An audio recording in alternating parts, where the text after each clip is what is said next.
मार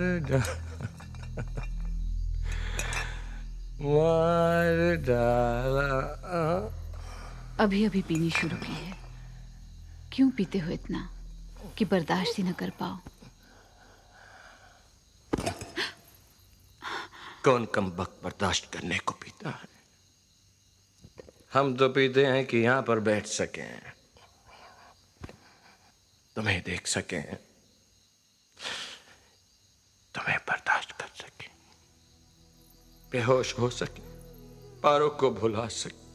लेकिन चंद्रमुखी एक पारो की याद है जो हमें होश भी नहीं खोने देती। क्यों क्यों इतना पीने के बाद भी उसकी याद हमें सताती है दिन रात? क्यों क्यों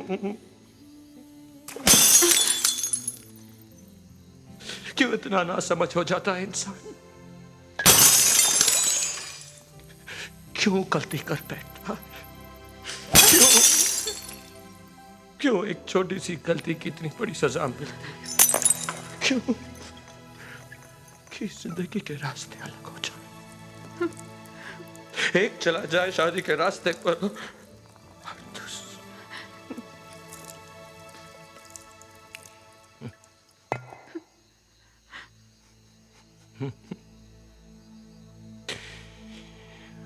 मार डाला।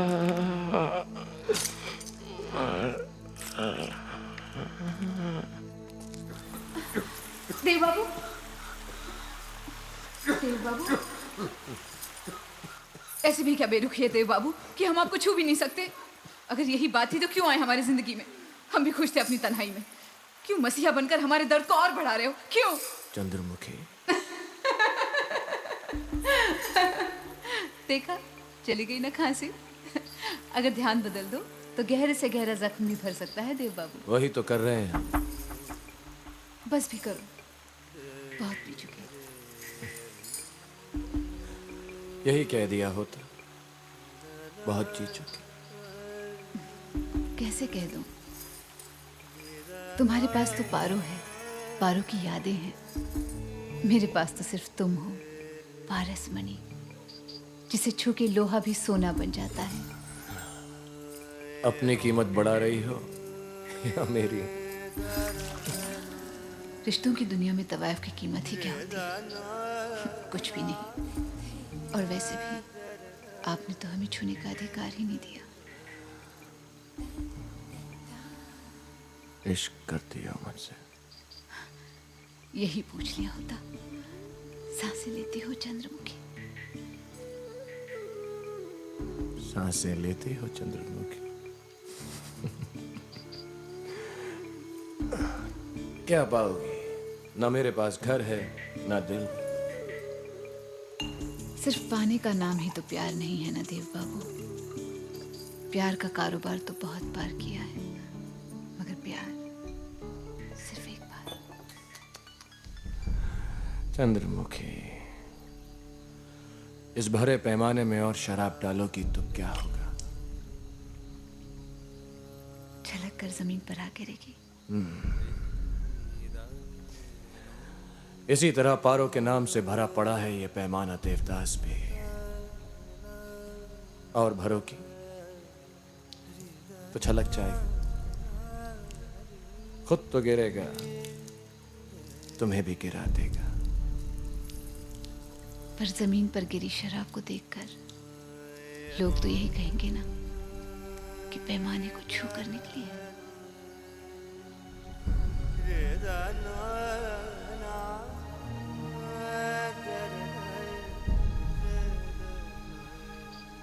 तो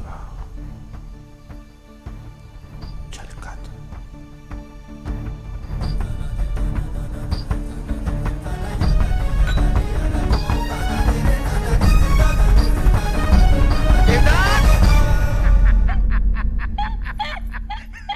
चाबियां और दौलत। अरे देवर जी, आप इतनी सुबह सुबह कचहरी में? और ये शराब?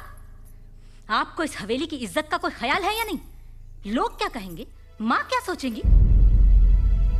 चाबियां चुराते वक्त आपने ये नहीं सोचा कि लोग क्या कहेंगे,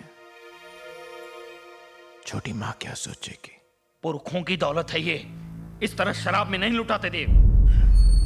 पुरखों की चाबियां हैं ये, इस तरह नहीं चुराते।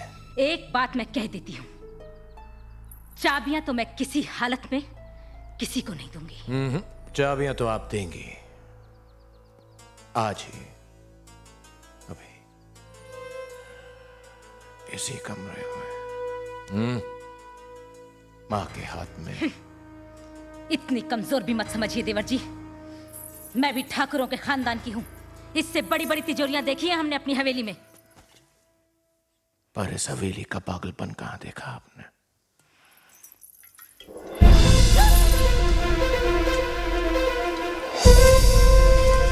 देव, ये क्या कर रहे हो देव? भैया ये तो आप मानते हैं ये हमारे पुरखों की दौलत है, हाँ मानता हूँ। और इस दौलत पर जितना हक आपका है उतना ही मेरा भी। हाँ हाँ, लेकिन ये शराब क्यों डाल रहे हो तुम?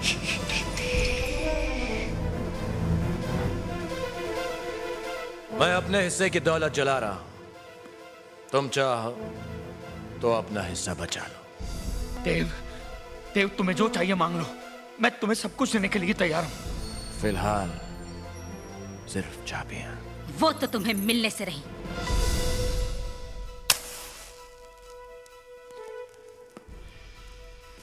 कुमोद, चाबियां दे दो इसे, वरना ये पूरी कचहरी जला देगा। करने दो इसे जो करना चाहता है, मैं ऐसी झूठी धमकियों से नहीं डरती।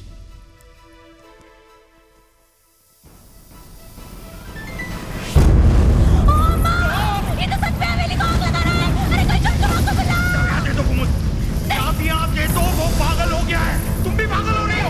चाबियां दे दो। क्या हो क्या रहा है घर में?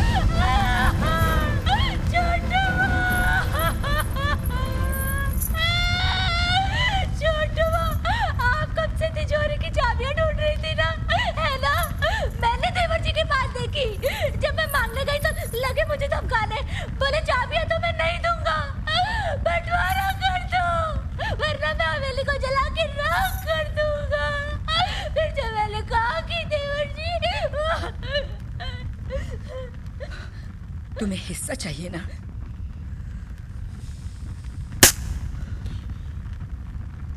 इस हवेली में तुम्हारा सिर्फ यही हिस्सा है देव। इस हवेली ने तुम्हें कभी समझा ही नहीं। हम सब तुम्हारी बर्बादी में जिम्मेदार हैं। इसके पहले कि तुम्हें हम और बर्बाद करें, यह हवेली छोड़ दो देव, छोड़ दो। बाबूजी ने कहा गांव छोड़ दो, सबने कहा पारो को छोड़ दो, पारो ने कहा शराब छोड़ दो, आज तुमने कह दिया हवेली छोड़ दो। एक दिन आएगा जब वो कहेगा दुनिया ही छोड़ दो। मां, इस हवेली के किसी हिस्से पर मेरा कोई हक नहीं, पर मैं तुम्हारा हिस्सा हूं, और ये हक मुझसे कोई नहीं छीन सकता, तुम भी नहीं।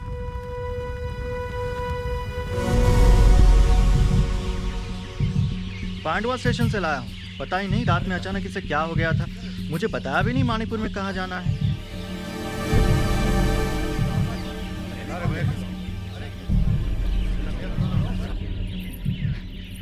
अरे मंदिरा, सुनो तो, बाहर इतनी भीड़ कैसी?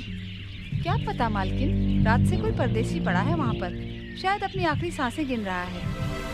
पिछले जन्म में यहाँ से कोई मिट्टी ले गया होगा, सो लौटाने आया है बेचारा। भगवान उसकी आत्मा को शांति दे।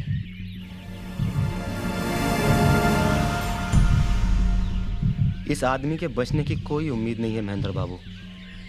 ये तो अपनी आखिरी सांसें ले रहा है।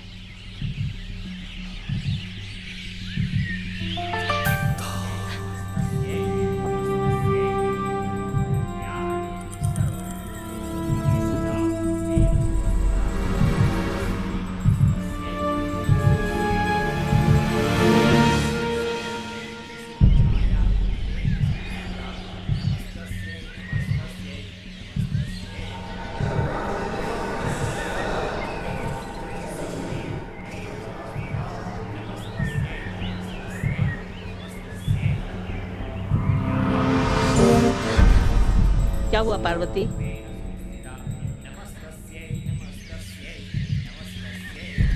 देखिए दरोगा जी, शायद इन चिट्ठियों से ही कुछ पता चले।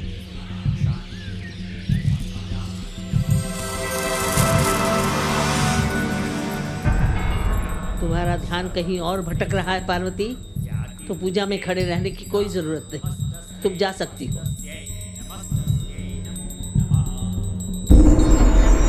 इच्छा अधूरी रह गई है, तभी तो शरीर ही नहीं छोड़ता। दरोगा जी ने पहचान बताई है, कहते हैं कोई ताल सोनापुर का रहने वाला है। ताल सोनापुर, क्या नाम है? मैं तो नहीं जानती छोटी बहू, महेंद्र बाबू जानते हैं। फिर जाओ तो जरा महेंद्र को बुलाओ। जी अच्छा। मैंने कहा महेंद्र को बुलाओ। जी छोटी बहू।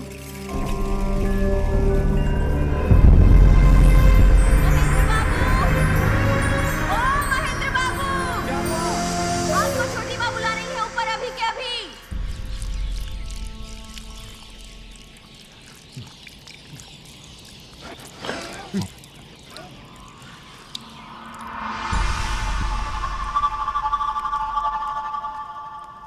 क्या बात है छोटी माँ, आपने हमें बुलाया? हाँ वो बाहर आदमी कौन पड़ा है? आपके ही गांव का कोई देवदास मुखर्जी। कौन? देवदास मुखर्जी। देवदास मुखर्जी।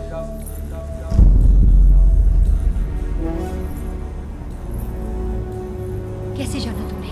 जेब से दो चिट्ठियां मिली, एक किसी द्विजदास की हाँ उनके बड़े भाई का नाम है। और एक कोई कौशल्या की। हाँ उनकी माँ। हाथ पे नाम भी गुदा हुआ था। मेले पे गुदवा था, बारिश आ गई थी, अधूरा होगा। टूटा हुआ मोतिया का खार भी मिला था जी। हाँ वो तो मुझे यहाँ।